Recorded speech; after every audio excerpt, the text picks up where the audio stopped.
Podcast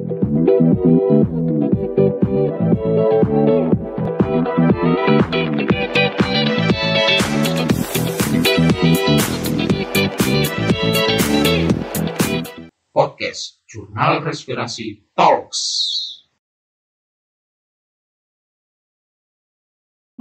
Selamat siang, selamat sore kepada seluruh senior. Mungkin saya paling junior kali ya, Dok. Ya, saya nggak tahu. Saya dulu adalah kurir dari Jurnal Respirasi, kalau Dok.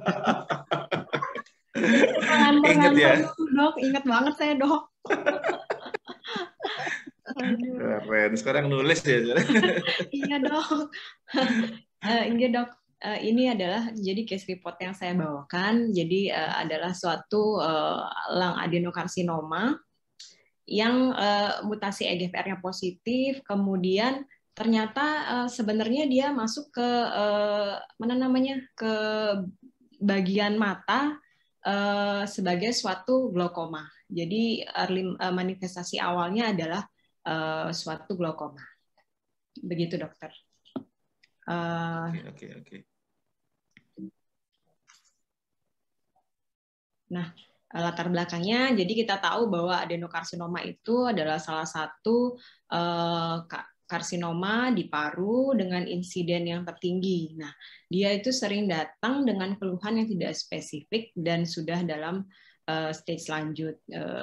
Jadi si adenokarsinoma ini kadang dia tidak terdeteksi, tahu-tahu pasien datang karena keluhan dari metastasisnya. Metastase orbita ini atau mata itu rata-rata 2-4% kasus. Kemudian kalau di paru mungkin sekitar 0, sekian persen kasusnya. Jadi dia bisa ditandai dengan diplopia, proptosis, nyeri pada mata, ptosis, kemudian adanya massa retrobulbar.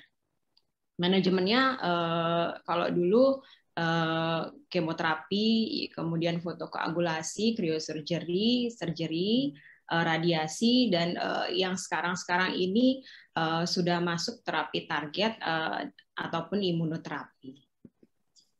Untuk laporan case-nya, jadi seorang laki-laki usia 64 tahun, dia didiagnosis dengan suatu neovaskular glaukoma, disertai oklusi vena retina sentral, dan juga retinal detachment. Jadi seperti ini gambarannya. Sebenarnya dia direncanakan untuk dilakukan trabekulektomi dan injeksi bevacizumab intravitreal. Kemudian pada saat dilakukan foto ronsen ternyata didapatkan suatu gambaran konsolidasi di area bawah paru kanan. Setelah itu dikonsulkan kepada bagian paru, kami cari tahu riwayatnya. Jadi sebenarnya ada keluhan respirasi pada pasien. Jadi ada nyeri dada kanan, kemudian disertai dengan batuk produktif, keluhan sistemiknya ada berupa penurunan berat badan, kemudian ternyata ada keluhan lain juga. Lama-lama dia ada keluhan lain juga, jadi nyeri punggung bawah disertai paresis tungkai bawah. Faktor resikonya ada, jadi seorang penambang emas 10 tahun, sedangkan dia juga perokok aktif dengan indeks Brinkman yang sedang. Jadi kita lihat di sini sebenarnya dia sudah ada clue-nya ya. Jadi dia adalah seorang penambang emas yang merupakan faktor risiko kanker paru juga dan juga perokok aktif. Kemudian ada keluhan respirasinya. Sayang sekali, maksudnya dia duluan datang ke bagian mata karena ya memang itu yang bagian dia keluhkan. Jadi ada glaukoma neovaskular.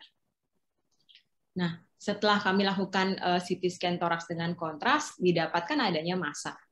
Massa, kemudian di bagian inferior di bawah, kemudian ternyata sudah metastase juga ke liver. Jadi sudah metastase kemana-mana. Kemudian dilakukan CT scan kepala dengan kontras, dapat dilihat bahwa ini adalah semacam massa retrobulbar, jadi di belakang mata menonjol ke depan. Kemudian ternyata ada juga massa di multiple pada otaknya, di cerebrinya. Sebagai dokter paru kita tidak lupa untuk melakukan bronkoskopi. Pada gambar kita dapat lihat suatu stenosis kompresi di lumen lobus inferior kanan, juga disertai dengan mukosa infiltratif. Kita lakukan pemeriksaan, jadi dari biopsi mukosa bronkus justru kita dapatkan suatu adenokarsinoma. Nah, tata laksana kita berikan tirosin kinase inhibitor. Kenapa? Karena ada mutasi EGFR positif, jadi ekson 19. Kita berikan EGFR TKI, namun akhirnya beliau meninggal setelah 13 bulan diberikan TKI.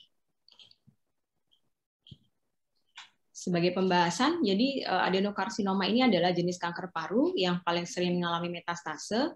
Metastase ke orbita itu jarang, jadi kalau untuk kasus lung cancer 0,2 hingga 6% kasus. Metastase orbit ini paling sering terjadi pada daerah posterior karena vaskularisasinya banyak. Kemudian studi menunjukkan lebih banyak yang bermetastase ke kiri, jadi ke mata kiri, jadi karena arteri karotis kiri itu merupakan kecabangan langsung dari aorta. Umumnya dia asimptomatik, jadi 30%-nya tidak diketahui primernya saat terdeteksi. Kemudian mekanismenya adalah infiltrasi massa pada orbita yang progresif itu menyebabkan terjadinya iskemi dari vena, kemudian menyebabkan neovaskular glaukoma.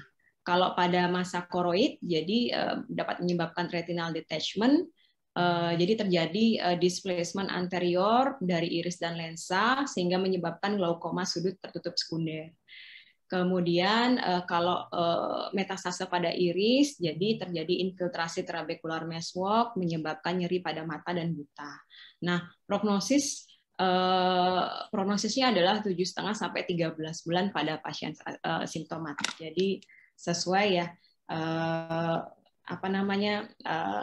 meninggalnya setelah 13 bulan mendapat TKI. Jadi memang terlambat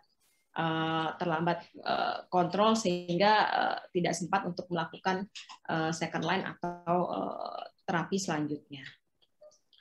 Sebagai kesimpulan bahwa adenokarsinoma paru merupakan salah satu subtipe dari kanker paru yang paling sering mengalami metastase jauh, dan bukan tidak mungkin bahwa pasien itu datang di tempat-tempat yang tidak kita duga, seperti metastase pada orbita dengan manifestasi berupa glaukoma.